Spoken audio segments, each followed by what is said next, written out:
আসসালামু আলাইকুম। জামাতের আমির আজকে ২ দিন আগে আপনার হাদি ভাইয়ের জানাজায় অংশগ্রহণ না নিয়ে উনি ১ দিন বা ২ দিন আগে উনি লন্ডন চলে গেছে। যাওয়ার উদ্দেশ্য কি? উনি লন্ডনে সরকারের একটা প্রতিনিধি দলের সাথে উনি আম খুব গুরুত্বপূর্ণ বিষয় নিয়ে কথা বলবেন। জামাত ইসলামকে মনে, মনে পছন্দ করি। বলছি না যে আমরা আওয়ামী লীগ যাওয়ার পরে একদম স্ট্রেট ফরওয়ার্ড কথা। আমরা আওয়ামী লীগ যাওয়ার পরে চাইছি যে বিএনপি ক্ষমতায় আসুক, বিএনপি দেশের হাল ধরুক। এখন আমরা চাই জামাত ইসলামের হাল ধরুক। কিন্তু জামাত ইসলামও মাঝে, মাঝে যেরকম অ্যাঙ্গেল থেকে দৃষ্টিকোণ থেকে মানে দেখেন বা ভাবেন, মাঝে, মাঝে আমরা আসলে মানে সন্দিহান হয়ে যাই যে আসলে আমরা কি করব? আমি বলছি যে, সমস্যার সমাধান নাই, সেটা সমস্যার সমাধান হচ্ছে সময়। Time will say what will do.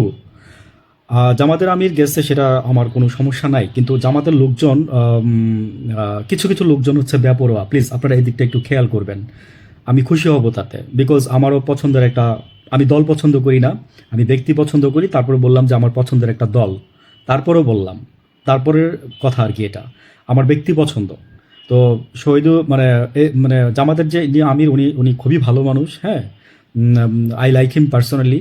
আমার আর আজকে আরেকটা জিনিস হচ্ছে লন্ডনে চলে গেছে জুবাইদা রহমান বিএনপির। চলে আসবে আপনার হচ্ছে ২৫ তারিখে তারেক জিয়া যেদিন বাংলাদেশে ফিরবেন ওদিন হয়তোবা ওনার মেয়েও জাইমা রহমানও ফিরবেন এবং স্টেজে জাইমা রহমানও থাকবেন। আমি আজকে বললাম কথাটা দেখেন। আর হচ্ছে যে হ্যাঁ, আমার আরও অনেক কথা আছে। বনিয়া আমিন ভাই একটা পোস্ট করছে বিএনপি, জামাত এবং ভারতকে নিয়ে। তো এখানে আমার এই অল্প কথায় শেষ হবে না। আমি আরেকটা জায়গায় একটু বলবো। ওনার কথা কোট করে, করে ধরেই বলবো এবং খুব সত্যি কিছু কথা বলছে উনি। বনিয়ামিন ভাই।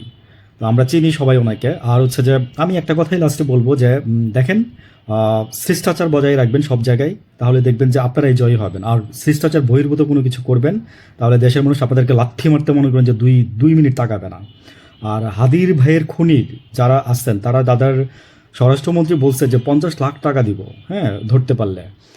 আমি এখানে বিচ্ছিন্নভাবে কথাগুলো বলে যাচ্ছি কারণ কথা বলার মুডে নাই আমি গত ২-৩ দিন যাবৎ এই হাদি ভাইয়ের এই ঘটনার পর থেকে আর কি। ভাবছিলাম যে আল্লাহ হয়তো বা যদি বাঁচাই দেয়, কিন্তু তারপরেও মানে আমি সেদিনই মারা গেছে এটা এটা এটা আমি আমি বুঝছিলাম, কিন্তু বলি নাই যে দরকার নাই এত ইয়ে করার।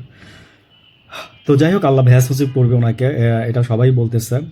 আর হচ্ছে যে আপনারা যত এরকম পাগলামি করবেন, রাজনৈতিক ব্যক্তি যারা আছেন তাদেরকে বলতেছি বা দেশের মানুষ তত আপনাদেরকে ধিক্কার দিবে। আমি আগেও বলছি যে শিষ্টাচার বজায় রাখেন।